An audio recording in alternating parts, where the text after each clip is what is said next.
Bonjour à tous, avec l'aide de Dieu, le Yom Yom du 14 Nissan, veille de Pessah.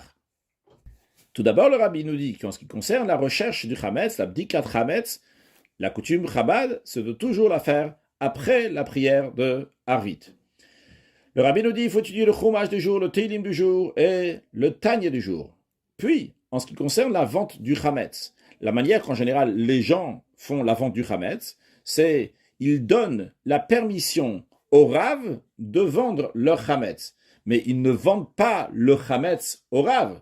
C'est le Rav qui va avoir la permission de vendre leur Chametz au Goy, au non-juif. Mais justement, dans la Yom, on nous dit que la coutume de Bed Rabbi, on va traduire par la maison du Rabbi, c'est ne pas désigner le Rav en tant qu'agent, en tant que délégué, pour lui donner l'habilité de vendre le Chametz aux non-juifs. Non, mais la coutume des rabbis de Chabad, c'est de vendre au Rav lui-même le Chametz et faire cette vente avec un Arev Kablan, un tiers garant. C'est-à-dire qu'en plus qu'ils le vendent au Rav, le Rav n'a pas encore tout payé pour ce Chametz-là, il y a un juif qui est garant que si le Rav ne pourra pas payer la somme du Chametz qui s'engage à acheter et qu'il achète du Rabbi, eh bien le garant paiera cette somme. Donc ça, c'est la coutume des rabbis de Chabad, qui n'est pas la coutume de tous les chassidim, bien que les chassidim aussi vendent le chametz à un goy par un aref kablan, mais on donne au Rav la permission de vendre le chametz, mais on ne le vend pas au Rav lui-même.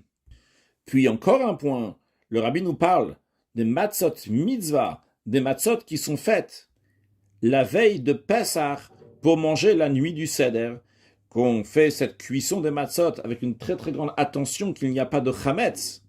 Et la particularité de ces matzot-là qui sont faits la veille de Pessah après Chatzot, c'est que c'est comme le moment où on offrait le sacrifice de Pessah.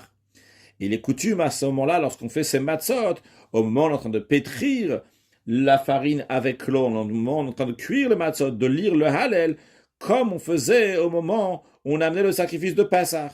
Eh bien, le Hayom Yom nous dit que lorsqu'on faisait cuire ces matzot la veille de Pessah après Chatzot, après midi de veille de Pessah, le Rabbi Rachab se trouvait là-bas sur place. Il disait aussi le Hallel, et il s'arrêtait même au milieu d'un chapitre du Hallel, d'un chapitre des psaumes, qui est le Hallel, pour dire, indiquer des détails en ce qui concerne la manière de pétrir, en ce qui concerne la manière de cuire, ou d'autres choses similaires à cela. Que Dieu fasse que cette année, on peut faire le sacrifice de Pessah, dans le troisième temple reconstruit, avec Mashiach Now, un excellent Yom et un joyeux Pessah. Pessah Kasher et sa mère.